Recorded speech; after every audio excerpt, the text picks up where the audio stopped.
Thank you. Good morning. I have been an entrepreneur for around 25 years or so, and in my position at the Don Ryan Center in beautiful Bluffton, South Carolina, I've worked with 30-plus entrepreneurs, and I learned a lot of things. But here's the main thing I have learned: that a successful entrepreneur embraces simplicity and fear. Now, I'm a tech guy at heart, which means I cannot do a speech without quoting Steve Jobs. But I'm going to paraphrase Steve Jobs when it comes to simplicity. And what he said about being simple was, doing things simply is hard. Simple is much harder than complex, because you have to break it all down. You have to get to the basics. You have to boil it down. Simple is harder than complex, but if you can pull it off, you can move mountains. I see this every day. Simple is hard. I had heard once that Steven Spielberg, the director, doesn't like to do movies unless the basic premise behind the movie is simple and he can describe it in 4 to 5 words. Now, I know it sounds like a bar game, but let's do one. Jaws.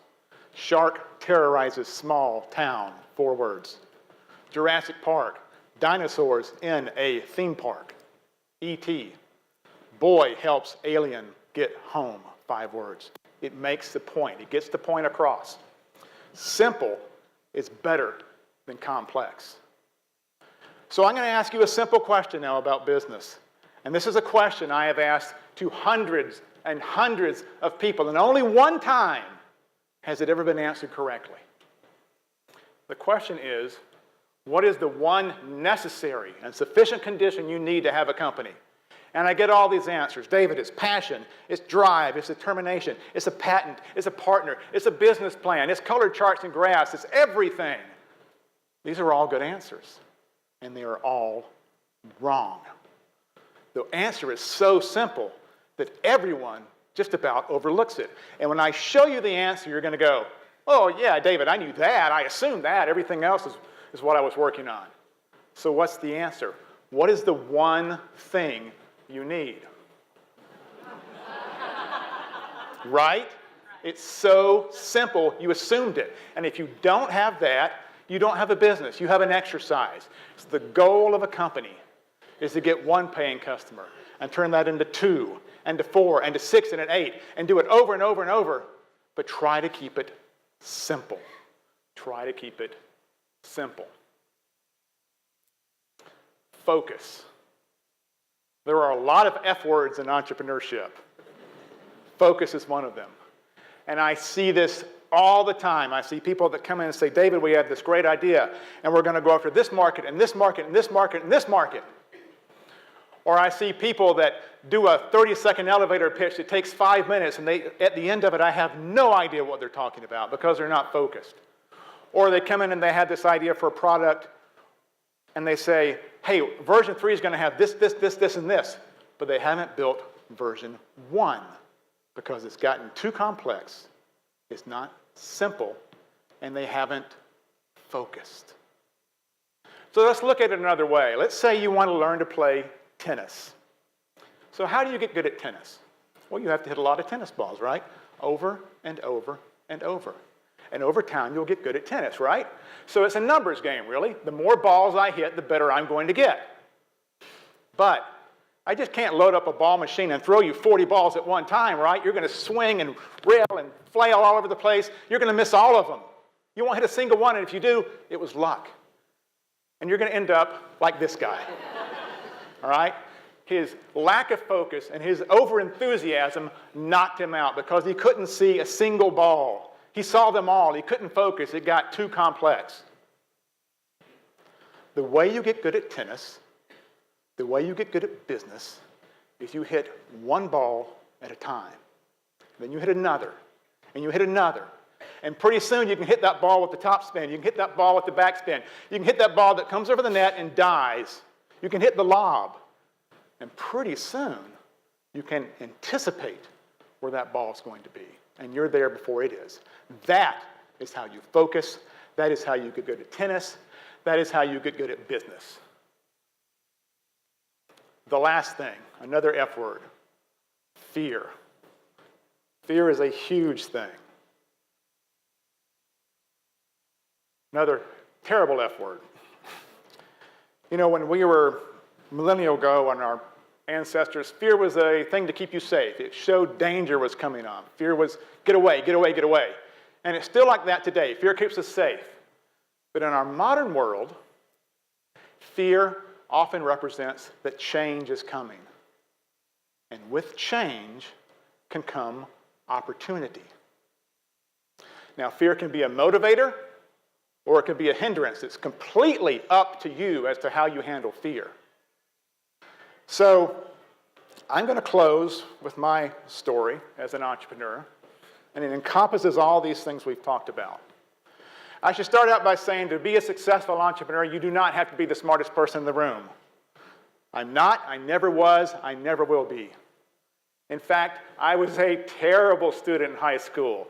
I got C's and D's and F's. I was awful. Math was the worst thing. I was petrified of math. The only thing I was good at was band. I was a band geek. I got A's in band. I was a drummer. I got A's in band, everything else, C, D's, F's. My kids didn't believe me, and a couple of years ago, we're going through some family memorabilia, and my daughter pulls out my high school report cards, and she starts to laugh. And I said, what's wrong? She goes, Dad, you weren't kidding. You were awful. C's and D's, you were not joking. This is terrible. And I said, Madison, keep in mind, these are the report cards my parents saved. These are the good ones. This is the gold. So I was not a good student. I was not a good student in college. And after about 2 years in college said, yeah, David, you need to go. You need to leave. I was not dropped out of college. I was kicked out of college because I couldn't keep up. So a little while later, I'm 21 years old. I'm back at home, living with my parents, and I'm delivering pizza for Domino's. I'm a 21-year-old failure. I remember specifically thinking, I don't have enough money to rent an apartment, and I will never have enough money to own a home. Never. Now, times change and we grow. We learn things. I toured with a rock band for 7 or 8 years. I learned how to write computer code. I learned how to fly airplanes. I did a lot of stuff. I was a corporate pilot. And when I was 35 years old, I found myself working in the market research industry in Atlanta. And I had this idea for broadcasting focus groups over the internet so clients would not have to travel. Doesn't sound like a big idea now. This was 1998, okay? Before all this stuff. And I looked at all this and said, this is a pretty good idea. And my colleagues looked at it and said, David, this is a great idea. No one is doing this. You'd be so far ahead of the curve. You should do this as a company. And then fear knocks and says, David, you cannot do this. You are not smart enough. You are not good enough. You can't write the code. You don't know how to deal with employees. You don't know how to speak in front of people. You were terrified to speak in front of people. I was.